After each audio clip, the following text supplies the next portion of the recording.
Another episode of Australian Survivor down, and another episode where my mind doesn't really know what to think. Welcome back to Analytical Strategy, and yes, we will be unpacking episode 9 of Australian Survivor, where we witnessed a tribal council unlike any other we have seen before in international Survivor history.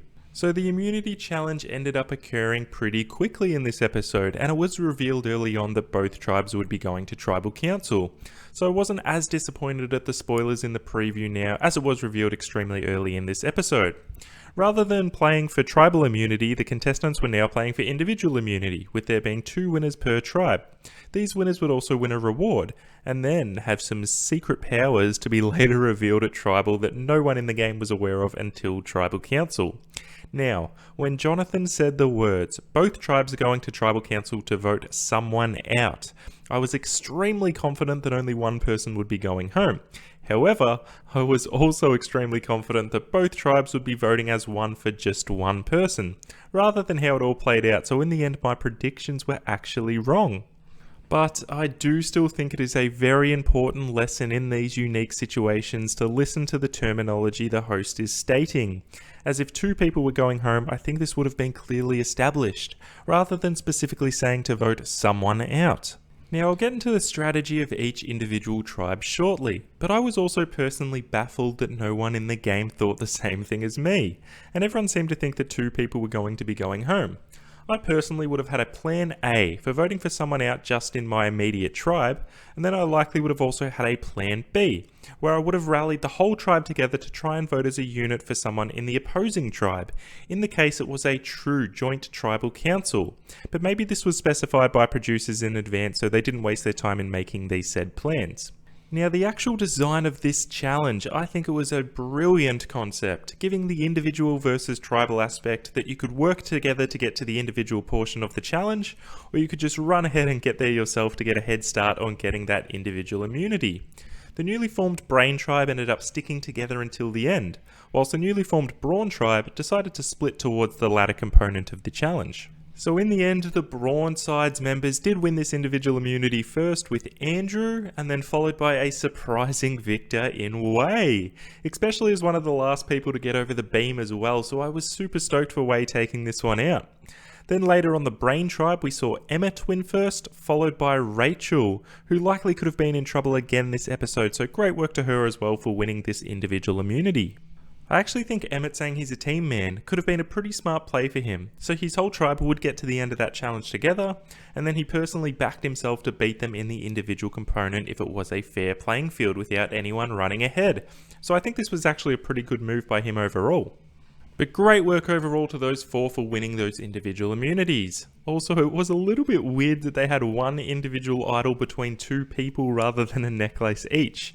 It's not an individual immunity if it's shared, so I did think that was a little bit strange. The only other thing to mention for this challenge was Georgia sat out due to illness and then was sent off with the medics for assessment. Jonathan then later came back to the Brains camp and advised them that she would be out of the game for 24 hours, and as per the rules, she would not attend tribal council, and then she could not be voted out. So Georgia was basically gifted a free individual immunity herself for being unwell, which I thought was extremely surprising. I've never heard of this rule before personally. It may only be an Australian Survivor rule. I definitely thought if you were too crook to attend tribal council, you would be eliminated. So if someone knows if this is new or what the rules are in different versions of the show, please let me know in the comments, because as mentioned, this was completely new to me and was honestly really surprising. So the 4 individual immunity winners then went off on their champagne and food reward, and I personally love cross-tribal rewards as it gives the opportunity for these cross-tribal alliances to be formed, and unfortunately we didn't see any of that in this episode. This to me also screamed a dual tribal to vote one person out, as it gives all the winners the opportunity to talk about who they may want out of the game, and then feed that information back to everyone in their tribe. So I thought this was another sign it was obvious, so I was really surprised this didn't happen later in the episode. The only real game talk at this was Emmett and Rachel talking about taking Kara out in the newly formed Brains tribe. So back at the Brains camp, we also saw Kez say the same thing to Laura, so it was looking like the plan was in place to get Kara out. However, this was until Emmett raised a really good point about the Brains then having the majority if Georgia did come back into the game from illness, as they wouldn't have told George about this plan if it went ahead due to how tight George and Kara are. It is likely at this point they changed their minds to vote out Laura instead. I actually think Emmett had quite a good episode, and it was definitely his best of the season so far. Now at the Brawn camp, we saw Hayley again take her game to the next level. She is a serious player, like a really, really high tier player in this game. She comes back and says the old brains are sticking together. Andrew and Whale are immune, and it is common knowledge that she has an idol. So she's going to play rock, paper, scissors with Baden to see who gets it. So it's a 50-50 chance on who she will play it on. Now when I saw this, I'm like, man, she stole my move. I made a video previously about rock, paper, scissors being a legit strategy to avoid the rock draw in Survivor, and she's used it in an alternate setting. So I was obviously a huge fan when she brought it up. It was also very smart of her to wait for who approaches them in comparison to just picking a name first and sticking with it. So I think Hayley is a fantastic player, and so far, leaps and bounds the best player in this cast from what we have seen. We then see the Brawn members come together, and Shannon tells Simon that he should play his idol as she expects the brains to vote for him. But she follows that up by saying, I will get them to vote for Chelsea, which kinda makes no sense when you think about it. If she gets them to vote for Chelsea, why would Simon need to play his idol? Now what I was hoping she would say is, I'll get them to vote for you, Simon, or whoever you want them to vote for, you play your idol on them, and then we split the vote on both Hayley and Baden. If it's say all the brains voted for Simon, he plays his idol, they then split the vote on Hayley and Baden, then it would not matter who she played the idol on between Hayley and Baden. The other person would go home. That was definitely the plan of attack if all the Brawns wanted to stick together. However, after Shannon wanted Chelsea out, Simon obviously was not going to agree with that plan and not tell one of his closest allies in Chelsea that Shannon is after her. So in the end, Hayley's plan worked perfectly, and the Brawn tribe turned on each other, with Shannon still going after Chelsea and Simon's side going after Shannon.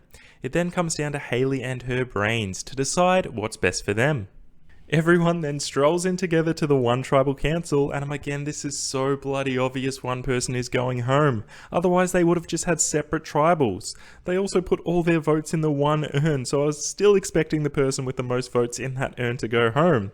Now before we got to the vote, there were some discussions on the Brains tribe about Kara's mistake and that she may be in danger, with Danny almost sending a message their way that she would cull Kara straight away for making said mistake and for sending Big D home. Then on the Brawn tribe, we then saw some questionable play again from Shannon, with saying it's common knowledge that Simon has an idol. Now was this common knowledge, or was it that obvious? I'm not so sure. But herself tries to ensure Hayley again that their conversations were very real, and Danny did the same, saying she can be trusted moving forward. So it then became even further apparent that Brawn were pulling it for the brains and that idol did not need to be played at all. So after each tribe voted, they were then read out tribe by tribe, so that's when what I thought was extremely obvious came crashing down, with Laura getting the majority of the new Brains tribe, and Shannon getting the majority votes of the new Brawns tribe. Now at this stage I still thought only one person would be going home of those two, but I thought everyone would have to re-vote for one or the other. However, I was wrong again, with the immunity winners having all that power, and they were able to pick between the two people on the chopping block.